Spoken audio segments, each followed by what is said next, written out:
Jennifer Lopez has officially fallen from grace since the release of her documentary, and now people have been catching on to her lack of tour sales and album debuting at 38 in the Billboard Top 200, as well as some of her recent interactions. And ironically enough, just yesterday, she canceled her tour due to, quote, taking time off to be with her children, family, and close friends. Sure, Jennifer, sure. Surely it had nothing to do with saving yourself from the embarrassment of low ticket sales, which is what 99% of the internet is speculating. Or surely the cancellation of your tour has nothing to do with your alleged split with Ben Affleck. For the longest time, Jennifer Lopez has always been regarded as the queen of dance and hailed as one of the most influential Latin entertainers ever. J-Lo has seen her career hit a plateau recently though, and it only seems to be getting worse, you guys. Despite 6 platinum albums to her name, her latest tour, which would be the first in 5 years, has encountered disappointing ticket sales that has even shocked the internet. And her interactions with employees are resurfacing that have a lot of people talking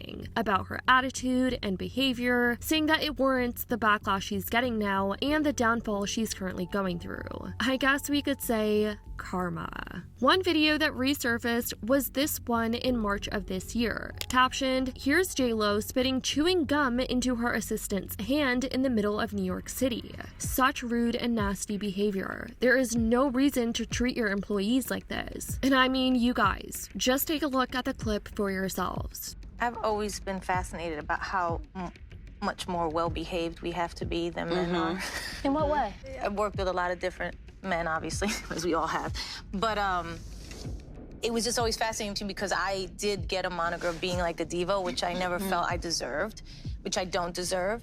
I mean, these interactions have been deemed so bad in the public eye, it's led some people to believe there should be a series called Surviving J-Lo. Others on Twitter have been sharing their experiences with J-Lo, and let me just say, it's a lot. But before we get into her horrible and entitled interactions with people, let's talk about her documentary that was poorly reviewed by many people on the internet. That was labeled as absolute cringe, creative narcissism, and she was labeled as paying $20 million to pretty much end her own career. Her documentary, This Is Me, Now a Love Story, made its debut on February 16th on Prime Video, and while it piqued the interest of some fans, others were simply befuddled. Back in February, Jennifer Lopez unveiled a collection of multimedia projects, each contributing to a broader statement, though arguably a misguided one, about the potency of love or some similar theme. But a lot of people were just so confused about the genre, the theme, and just overall what was going on in this documentary. When all these were viewed collectively, it was just seen as excessive and frustrating to a lot of people. Each project faced a barrage of mixed to negative reviews and widespread mockery across social media. J-Lo did confess to Variety that she spearheaded and self-funded the musical project, investing a hefty $20 million despite warnings from her creative team about the dangers of exacerbating her public exposure alongside Ben Affleck, her husband. But J-Lo persisted, giving an unsettling and strange outcome. 2 weeks ago, people had things like this to say about just her documentary alone. She completely misread the room with her documentary. The whole 3-part project. We didn't need an album, a visual, and a documentary about the visual. I also think the documentary exposed Ben's discomfort with putting their private moments out for public consumption. Her need to share it was more important to her than his feelings, and that gave big negative vibes, which I honestly agree with. This won't come as much of a shock to anyone familiar with Jennifer Lopez, but she has a reputation for being quite the diva, and when I say diva, it's not the good kind of diva. One person in particular who claims to have worked at a private airport in Long Island, New York that Jennifer Lopez used to frequent decided to share a few of the many stories she had about her being a nasty and rude person. The thread now has nearly 20 50 million views, and it reads, "I worked at a private airport on Long Island when JLo was still with Mark Anthony. I can confirm she is a nightmare person. I have so many stories about her being a rude and nasty person. It's gross to say, but each time she fails at anything, it delights me." First story, she had a standing catering order even if she was only going 20 minutes away that included a KFC bucket. She was flying out in the AM before they open, and her team freaked out that we didn't have it. I was demanded to go get some and was given some cash by her team. I drove like a bat out of hell and had to beg them to open early and make one for her. They were excited it was JLo and made one for me, but they didn't give me anywhere near enough cash, so they had to give me a senior citizen discount to cover it. As I'm speeding back, I look up and see her flight taking off, even though they said she wouldn't leave without it. They just sent me to do that as a punishment, I guess. This user also recounted another incident where JLo compelled the airport personnel to close a public restroom just so that she could use it privately, allegedly. It appears that this person, though, is not the only one that is coming out saying that they've had negative encounters with JLo. This person said, "I once saw a behind-the-scenes show of her music video. She was so nasty to the entire crew the whole time." Another user on Twitter writes, 100%. I worked an event with her and she's awful. She's infamous in Vegas for being cheap. She actually takes back big tips that Ben gives dealers/service people and gives them barely 10% instead. All these people coming forward also brings to mind the scene where JLo visits her childhood home, if some of you may remember, where she informs the homeowner that she grew up there, just randomly. To which the guy responds, "Who's Jennifer Lopez?" Obviously, him having a right to not know who Jennifer Lopez is, and here's how she responded. Hi. I used to live here. Huh? I used to live here. Huh? Where's your name? Jennifer? Yeah, I used to live and then my room was upstairs right there. Jennifer? Jennifer Lopez. Who's Jennifer Lopez? Me. I used to live here.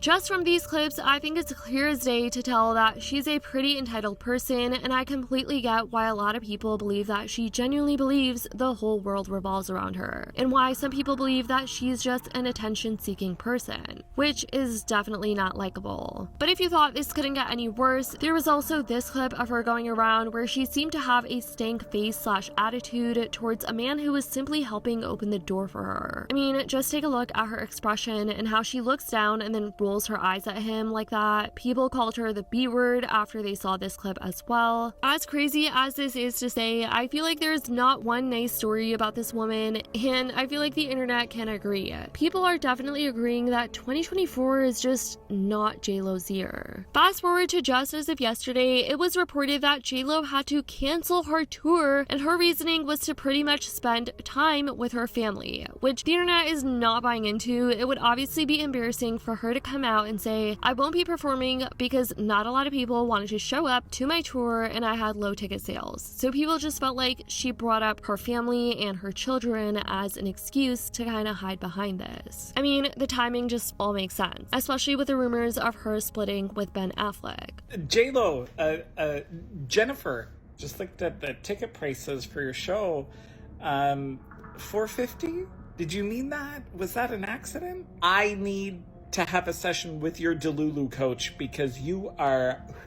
I think you need to go back and listen to your new album, because then you'll be like, oh, I shouldn't be charging people this much. You need to have at least this many Grammys to be able to charge that. That's $100 more than what I paid for Beyonce, and she has this many Grammys. She wrote out to a newsletter and on her website writing, "I'm completely heartsick and devastated about letting you down. Please know that I wouldn't do this if I didn't feel that it was absolutely necessary. I promise I will make it up to you and we will all be together again. I love you all so much. Until next time." Representatives for tour promoter Live Nation announced today that the Jennifer Lopez US Summer 2024 tour, This Is Me, Live is canceled, citing Jennifer is taking time off to be with her children children, family, and close friends. Also talking about the refunds, for those who purchase through Ticketmaster, tickets will automatically be refunded. There is nothing further fans need to do. For those who purchased via third-party resale sites such as SeatGeek, StubHub, Vivid Seats, etc., please reach out to your point purchase for more details. Being that these are third-party sites and a lot of people do actually book from third-party sites, hopefully they are able to get a refund. I know sometimes it can be a hefty process with certain third-party sites when it comes to getting refunds due to their policies. As I mentioned, something else that could tie into this is the rumors that Jennifer Lopez and Ben Affleck are apparently going through a divorce. It's not yet 100% clear whether they are, though. They were seen together out in public recently amid the rumors, but it was also recorded in a recent video footage that Ben Affleck was seemingly hiding his hand from the paparazzi, which people thought that he was hiding his ring finger or the paparazzi to be able to capture his ring finger so that people could kind of indicate or use that as a sign to know whether they are still together or not. US Weekly reported they started having issues a few months ago as Jen had started ramping up work commitments and prepping for her tour. An insider exclusively told US Weekly in May, explaining that Lopez's focus on work has left her and Affleck on two completely different pages most of the time. A second source told US that Affleck, 51, moved out of the couple's home several weeks ago. The pair continued to raise eyebrows when fans noticed that they hadn't been spotted together since an outing on May 19. And adding on to this, reports emerged this week suggesting that her upcoming Vegas residency was facing challenges due to her low ticket sales. So that's definitely affected a lot of things for her, especially her reputation. And regarding her tour, it was reported she discreetly scrapped several dates last month in cities such as Cleveland and Nashville, probably due to lackluster ticket sales. It was also reported that she even had to rebrand and indicate a shift from a tour centered on the new album's tracks to one encompassing her entire discography, potentially appealing to fans who didn't resonate with her latest work.